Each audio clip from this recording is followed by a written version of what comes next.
আমার মেয়ে পরীক্ষা দিচ্ছে। জীবনে প্রথম বোর্ড পরীক্ষা দিচ্ছে, একটু তো স্বাভাবিক থাকবেই। তারপরও আমি যতটা মোটিভেশন করা দরকার চেষ্টা করেছি।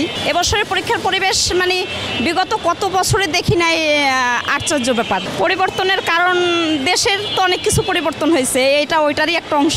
ইনশাল্লাহ ভয়ভীতি নেই, অনেক আগে থেকে এই প্রিপারেশন ছিল ভালোভাবে যাতে রেজাল্টই হয়। আরও 2 মাস আগের থেকে সেই প্রিপারেশন নিচ্ছে যাতে ভালোভাবে করে। পরীক্ষা তো 2 মাসে সেগুলো পিছাইছে, যাতে আরও ভালো হয়েছে। আলহামদুলিল্লাহ এখন পর্যন্ত সব কিছু স্বাভাবিক আছে। আমাদের অন্যান্য মোবাইল টিমগুলো আমাদের সহযোগিতায় আছে। এখন পর্যন্ত কোনো ধরনের কোনো বিশৃঙ্খলা বা কোনো কিছু ঘটেনি। পরীক্ষার্থীরা স্বাভাবিকভাবে পরীক্ষা দিচ্ছে আলহামদুলিল্লাহ। এক্সিকিউটিভ ম্যাজিস্ট্রেট এসেছিলেন, স্যার আসছিলেন, কিছুক্ষণ আগে বের হয়ে গেছে।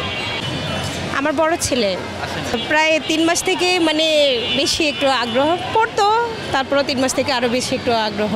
তার এতদিন ভালো ছিল, কালকে রাতে থেকে একটু তার ভিতরে একটু ভয়ভিত্তিক কাজ করছে আর কি।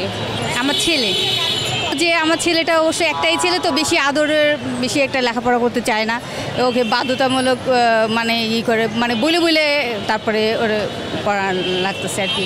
তবে এখন মানে শেষের দিক দিয়ে এসে ওর মাথাটা অনেক হয়েছে যে ওর পরীক্ষা দিতে হবে, ও আর কি বাহিরে যাবে, সেই প্রিপারেশনটা ওর এখন শেষের দিক দিয়ে ভালো ছিল আর কি। হ্যাঁ, বলছে যে আম্মু তুমি চিন্তা করো না, আমি A+ নিয়ে আসবো তোমার ঘরে, তুমি টেনশন করো না, আমার পড়ালে অনেক দিন ভালো। আমার ছোটো বোন পরীক্ষা দিচ্ছে, পরীক্ষার প্রস্তুতি অনেক ভালো, আশা করি GPA 5 আসবে।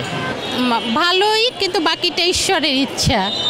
ওর পরীক্ষা মোটামুটি ভালোই ছিল, 9 থেকেই তো SSCর জন্য প্রস্তুতি নিচ্ছে, যেহেতু ওরা ভালোই করবে আশা করি।